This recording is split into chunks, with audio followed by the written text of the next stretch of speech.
Hurt and open seem to be two words that are used quite frequently. Open your heart, keep your heart open. Even in yoga, we have heart openers, which almost seems, I've been reflecting on how that seems a little bit forced or forceful. Like it almost sounds like a command statement, actually. Open your heart. And I'm just curious to do a little experiment with you if you're willing.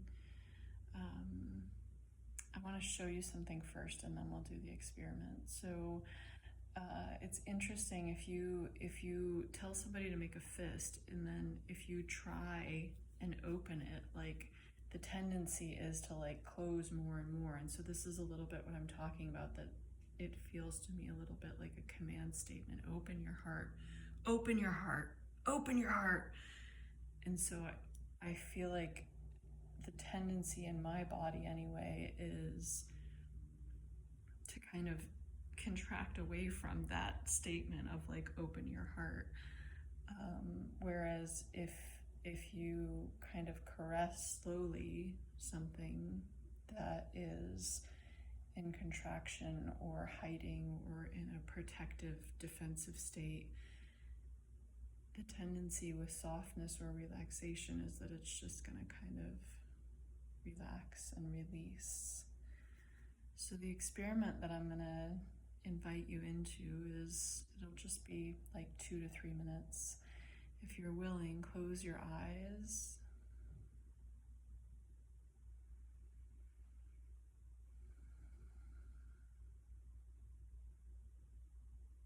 And if I invite you now, if I say, open your heart,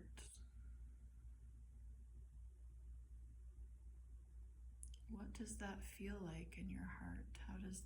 What is the response on a bodily level of just holding the idea of having an open heart?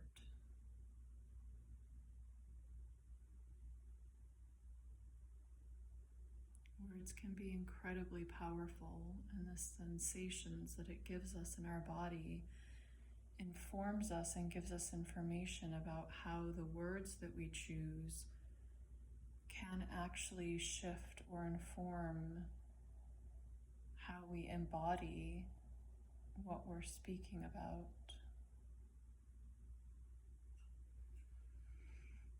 Now take a deep breath and just kind of release that in whatever way feels good for you.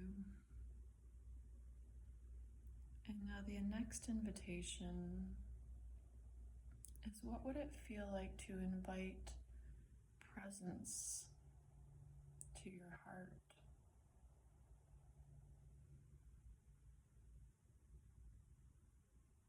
How does a present heart feel in your body?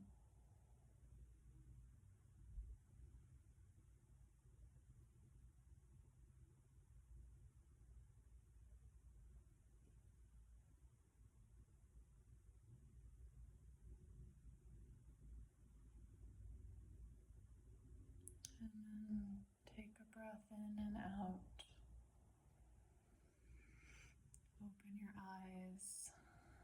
And with that, noticing maybe something will shift in your day. For me, inviting a present heart brings me more into the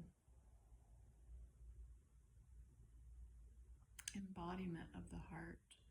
Whereas an open heart, what I've been reflecting on is the idea of openness, I think maybe gives an impression of like, I have to be open to everything. I have to have an open heart to every situation, to every person, everything that happens.